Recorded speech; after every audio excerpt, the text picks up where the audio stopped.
बरसात की एक शाम बख्शीगंज गांव के दो लोग भोलू की चाय की दुकान पर बैठे हैं।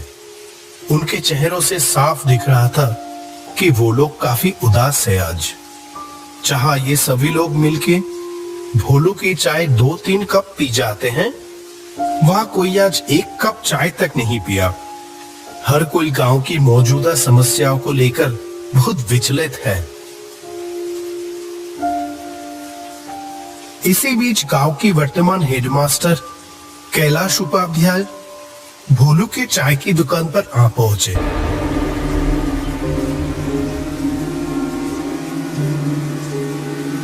अरे रामलाल, माधव, तुम लोग यहाँ इतना उदास होकर क्यों बैठे हुए हो? मुझे इस गांव में आए हुए इतने दिन हो गए, मैंने तो कभी तुम लोगों को इतना परेशान नहीं देखा। हमेशा हंसते मुस्कुराते हुए ही देखा है, लेकिन आज अचानक क्या हुआ? आइए मास्टर जी, बैठिए। आपकी चाय तैयार है मास्टर जी। मुझे पता था आप थोड़ी देर में यहाँ आ जाओगे। हाँ बोलू, आज अपनी वो अदरक वाली चाय पिलाना मुझे, ठीक है? बहुत देर से सर दर्द कर रहा है। और हाँ, तुम लोग बताए नहीं कि हुआ क्या है, इतने उदास क्यों हो? असल में क्या है ना मास्टर जी, हम सभी लोगों का आज मन बहुत उदास है। क्यों? क्या हुआ?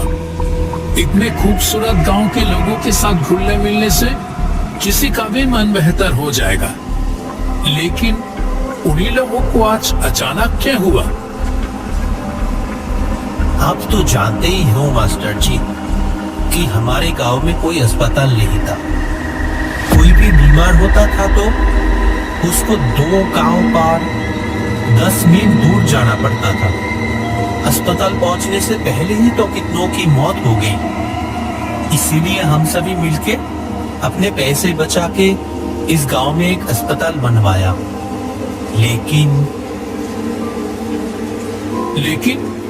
लेकिन क्या? हमारी सारी बचत खत्म हो गई। अस्पताल तो तैयार है, पर बिस्तर तो खरीदना बाकी रह गए। हमारे पास तो और पैसे नहीं बचे। अब क्या होगा? ओह, ऐसी बात है। मेरे पास कुछ पैसे तो थे, पर वो तो मेरी बेटी की शादी में खर्च हो गए हैं। लेकिन हाँ, इछापुर गांव में मेरी पुश्तैनी जमीन है एक। अगर उसे बेच दिया तो जो पैसा आएगा, उम्मीद है उससे अस्पताल का बेड हो जाएगा। क्या कहते हो? ये आप क्या कह रहे हैं मास्टर जी? आप अपनी पुश्तैनी जमीन बेच देंगे? मेरे तो बस ये 1 साल की नौकरी बची है। मैंने तो मन बना लिया, जो प्यार यहाँ मिल रहा है, मैं तो बाकी की जिंदगी यही गुजारूंगा तुम लोगों के साथ। क्यों, नहीं रखोगे क्या? वैसे भी ये तो बड़ा ही पुण्य का काम है। भगवान ऐसे अवसर बार बार नहीं देते।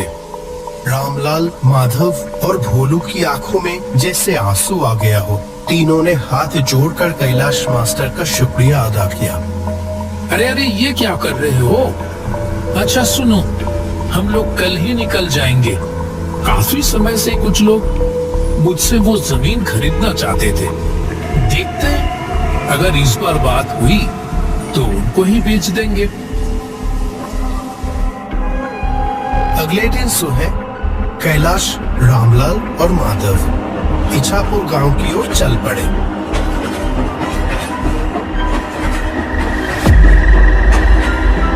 जब वह ट्रेन में थे, बाहर बहुत जोर से बारिश हो रही थी। आसमान काले बादलों से ढका हुआ था और हवा भी बहुत तेज चल रही थी। ये बारिश तो रुकने की नाम ही नहीं ले रही है। मैं भी तो वही सोच रहा हूँ, इतनी बारिश में जाएंगे कैसे? वहाँ एक नदी भी तो पार करनी होगी। आपका गांव क्या स्टेशन से बहुत दूर है? स्टेशन में उतर के पहले हम लोगों को नदी के किनारे पहुँचना होगा, फिर वहाँ से नाव लेके नदी पार करके जाना होगा मेरा गांव। ऐसे ही बात करते करते समय बीतता चला गया। आखिरकार जब तीनों स्टेशन पर पहुंचे वो शाम हो चुकी थी। सुनसान स्टेशन पर बस वही तीनों आके ही उतरे। अभी तो बारिश थोड़ी रुकी है, चलो देखते हैं जल्दी से नाव घाट पर पहुंच पाते हैं या नहीं। वो तीनों स्टेशन से बाहर आ गए। आसपास कोई भी नजर नहीं आ रहा था। बारिश के कारण रात का अंधेरा अन्य दिनों के मुकाबले कुछ ज्यादा ही था। घने काले अंधेरे ने चारों ओर जैसे एक जादुई माहौल बना दिया था। वह स्टेशन के पास एक बरगद के पेड़ के नीचे आके रुके। यहीं पर रिक्शा मिलता था। आज तो एक भी रिक्शा नहीं दिखाई दे रहा। इतनी बारिश की मौसम में क्या ही मिलेगा। किसी ने तो उम्मीद भी नहीं की होगी कि इतने बरसात की रात में भी कोई आखिरी ट्रेन से यहाँ आ भी सकता है। अब क्या किया जाए? चलो पैदल ही चलते हैं। मुझे तो कोई और रास्ता दिखाई ही नहीं दे रहा। मौसम भी तो कुछ ठीक नहीं लग रहा है। अगर फिर से बारिश आ गई तो? वो तीनों अंधेरे में ही आगे बढ़ने लगे। कुछ देर चलने के बाद दूर से एक वैन आने की आवाज आई। लगता है कोई वैन रिक्शा आ रहा है इधर ही। रुको रुको। कुछ ही देर में दूर से कच्चे रास्तों में एक वैन आती हुई दिखाई दी। कैलाश ने उस चालक को देखते ही पहचान गया। कहा, अरे रतन भैया, आपसे मिले हुए कितने महीने हो गए। वो आदमी कैलाश को थोड़ी देर देखा, फिर कहा, अरे कैलाश, कैसे हो? अपने घर जा रहे हो क्या? जी रतन भैया, मैं तो ठीक हूँ। ये दोनों हैं रामलाल और माधव। मैं जिस गांव में अभी मास्टर हूँ, ये दोनों उस गांव से ही हैं। हम सब तो अभी मेरे घर जा रहे थे। रतन भैया, आप हमें नदी के किनारे ले चलोगे क्या? तो आज रात की आखिरी नाव मिल जाती। रतन ने कहा, इस बरसात की रात में नाव मिलेगी? अच्छा चलो देखते हैं, बैठो। चलो रामलाल, चलो उठो। ये आखिरी मौका है। अगर ये निकल गया तो सारी रात यहीं रुक के बारिश में भीगना पड़ेगा। चलो चलो। सभी लोग वैन पे जाके बैठ गए। अंधेरे में ही वैन आगे बढ़ने लगी।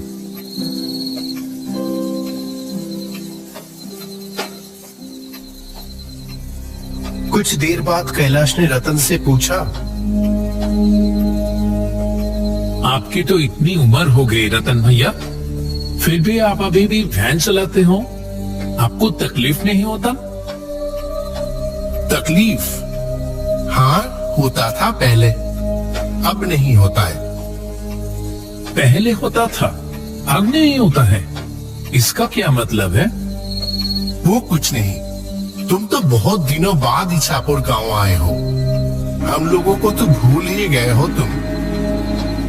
नहीं नहीं, ऐसी बात नहीं है रतन भैया। दरअसल काम के सिलसिले में मैं अभी जहाँ रहता हूँ वहाँ से आमतौर पे आना जाना हो नहीं पाता है। आज भी तो एक जरूरी काम से ही आया हूँ। गांव में मेरे बाप दादा की जो जमीन है ना, उसे ही बेचने आया हूँ। बेच दोगे? क्यों, क्या हो गया? कोई मुसीबत? हाँ, मुसीबत तो है। जिस गांव में मैं रहता हूँ अभी, उस गांव के सभी लोगों ने अपने बचाए हुए पैसे से अस्पताल बनवा तो दिए हैं, लेकिन वो अस्पताल की बेड खरीदने की पैसे नहीं जुटा पा रहे हैं। इसीलिए मैंने सोचा कि अपने पुश्तैनी जमीन बेचकर उनकी थोड़ी मदद कर दूं। वैसे भी वो जमीन तो कई सालों से खाली ही पड़ी है। क्या बात है कैलाश, तुम सचमुच इछापुर गांव का गर्व हो। अरे नहीं नहीं, ऐसी कोई बात नहीं। ये देखो ना, ये रामलाल, माधव, ये सभी भी किसी से कम है क्या? ऐसे ही बातचीत चलते चलते सभी लोग नदी के किनारे आ पहुंचे। जब वो तीनों नदी की ओर देखें, तब नदी बहुत तेज बह रही थी। जो नदी हर वक्त शांत रहती थी, वह आज बिल्कुल अलग दिख रही थी। नदी के किनारे कुछ नाव बंधी हुई थी, लेकिन चलाने वाला कोई भी दिखाई नहीं दिया। जो सोचा था वही हुआ। एक भी माझी घाट पर नहीं है। वैसे भी इतनी रात हो गई है, और फिर बारिश। कोई क्यों ही रहेगा अभी? ये तो बड़ी मुसीबत हो गई मास्टर जी। आज रात बारिश में भीगकर ही गुजारना पड़ेगा लगता है। अब क्या होगा मास्टर जी? आसमान का हाल देखा आपने? लगता है बारिश फिर से आने वाली है। आसमान में काले बादल फिर से आना शुरू हो गए। नदी की ओर से हल्की हल्की ठंडी हवा भी चलनी शुरू हो गई। रतन भी उन लोगों के साथ वही खड़ा था। जब वो तीनों बात कर रहे थे, तभी उसने कहा, अगर आप लोग बुरा ना मानो तो मैं एक बात कहूं। आप ऐसे क्यों बोल रहे हैं हो रतन भैया? बोलिए ना, क्या कहना चाहते हैं? लगता है थोड़ी ही देर में बारिश फिर से शुरू होगी, और अभी तो कोई माझी भी नहीं है घाट पर जो नाव से अपनी घर जा सकोगे। उसकी बजाय एक काम करो, वो देखो सामने ही मेरा घर है। सब लोग वही चलो, आज की रात वही गुजार लेना। हाँ, सही कह रहे हो आप। इससे पहले भी तो कितनी बार आपकी गाड़ी में स्टेशन गया हूँ आपको आपके घर से बुला के। क्यों रामलाल, माधव, और तो कोई रास्ता नहीं दिख रही है। आज की रात वही गुजार लें। रतन भैया आज हमारा कितना बड़ा उपकार किया है, क्या बताऊं। हाँ, माधव ने सही कहा। हम रतन भैया के घर पे ही चलते, नहीं तो इस बरसात की रात में बड़ी मुसीबत में पड़ जाएंगे। सभी लोग मिलके रतन की घर की ओर बढ़ने लगे। जैसे ही वो घर के अंदर घुसा, एक अजीब सी बदबू आने लगी अंदर से, मानो बहुत दिनों बाद कोई इस घर को खोल रहा हो। रतन भैया, घर के अंदर इतनी बदबू क्यों? ये फर्श भी कैसा भीगा भीगा सा लग रहा है। असल में ये घर तो आधी समय बंद ही पड़ा रहता है। मैं तो अपनी गाड़ी लेकर बाहर ही रहता हूँ, और पानी शायद खिड़की से अंदर आया होगा। कमरे की कोने में एक टूटी खुली हुई खिड़की से हल्की सी रोशनी आ रही थी। घर में खाना तो कुछ नहीं है। मैं तो आप लोगों के लिए खाने का इंतजाम ही नहीं कर पाया। आप उसकी चिंता मत करो। इतनी खराब मौसम में रात को रहने के लिए जगह मिल गई, इससे ज्यादा और क्या चाहिए? अगर आप नहीं होते तो आज रात हम लोग कैसे बिताते, भगवान ही जाने। अरे ऐसी कोई बात नहीं है। ठीक है, आप लोग सो जाओ। और आप कहाँ रहोगे? मैं बाहर सो जाऊंगा, कोई परेशानी नहीं होगी। क्यों, आप हम लोगों के साथ सो जाओ ना। नहीं नहीं, मुझे कोई दिक्कत नहीं होगी। ये बोल के रतन बाहर चला गया, और वो तीनों जमीन पर चटाई बिछाकर लेट गए। तब गहरी रात, अचानक कैलाश की नींद खुल गई। एक अजीब सी आवाज आ रही थी, जैसे कि कोई घर से थोड़ी दूर जमीन खोद रहा हो। कैलाश शुरू में तो नजरअंदाज करता रहा, लेकिन आवाज और तेज होने लगी। जो वो काम कर रहा था जैसे कि वो किसी की परवाह किए बगैर ही किया जा रहा था। ये आवाज कहां से आ रही है? चोर आ गया क्या? कैलाश तेजी से उठा और खिड़की के पास आकर बाहर देखने लगा। रतन भैया घर से थोड़ी दूर पेड़ के नीचे खुदाई कर रहा है।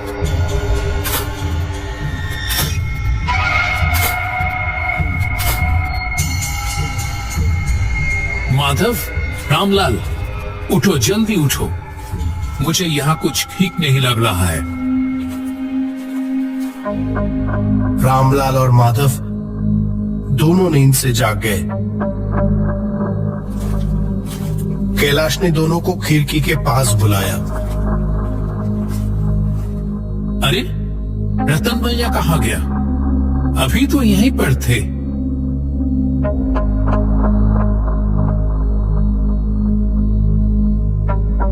आपने ठीक देखा था मास्टर जी? हाँ हाँ बिल्कुल।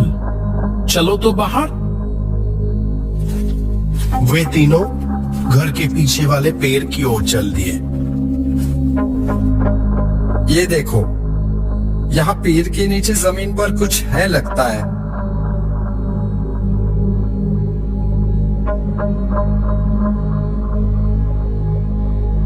मैंने रतन भैया को यही देखा था।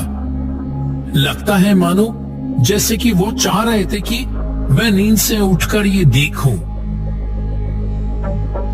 देख तो रामलाल, क्या है वहां?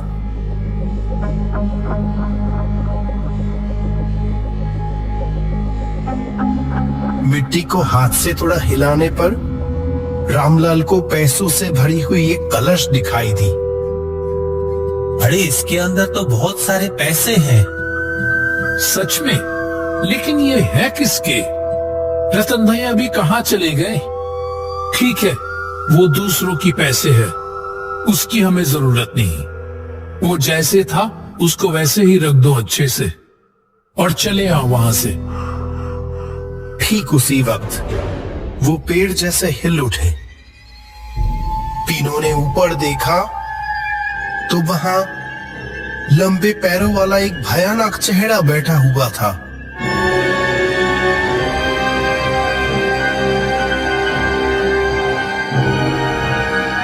डरो मत कैलाश, मैं रतन हूं। मैं यही देखना चाहता था कि क्या तुम समय के साथ लालची तो नहीं हो गए हो।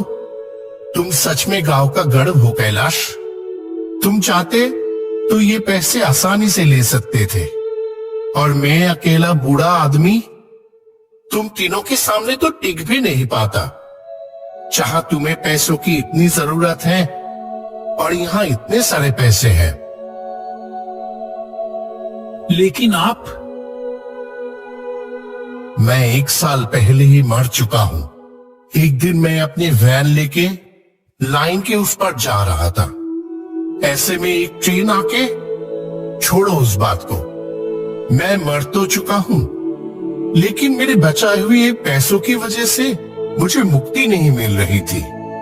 मैं किसी सच्चे इंसान की तलाश में था। आज मुझे वो मिल गया। आप लोगों से बात करके ही मैं समझ गया था कि आप लोग सच्चे इंसान हैं।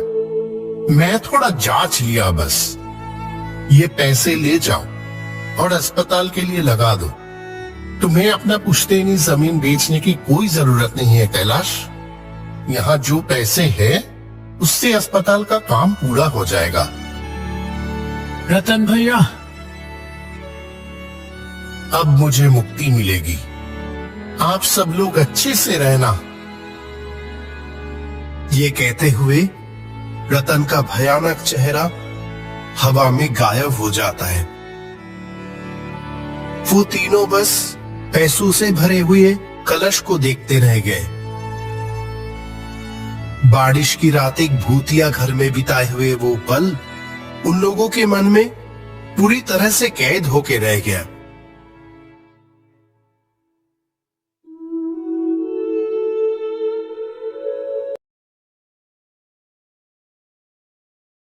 I don't even know if you've been